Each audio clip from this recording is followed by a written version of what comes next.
আমরা সেই প্রতিরোধ দেখেছি জুলাই গণঅভ্যুত্থানের সময়। এই সিরাজগঞ্জে 13 জনের মতো শহীদ রয়েছে। আজকের এই সমাবেশ থেকে সিরাজগঞ্জের শহীদদের এবং সারা বাংলাদেশের জুলাই গণঅভ্যুত্থানের শহীদদের শ্রদ্ধার সাথে আমরা স্মরণ করি, তাদের আত্মার মাগফিরাত কামনা করি। যারা শহীদ পরিবার রয়েছেন, আহত যোদ্ধারা রয়েছেন, তাদের প্রতি আমাদের অকুণ্ঠ সহানুভূতি, সম্মান এবং শ্রদ্ধা জানাচ্ছি। প্রিয় সিরাজগঞ্জবাসী,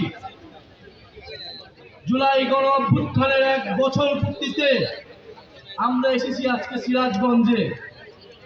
আমাদের সাথে রয়েছে আপনাদের সিরাজগঞ্জের কৃতি সন্তান, আপনাদের সিরাজগঞ্জের ছেলে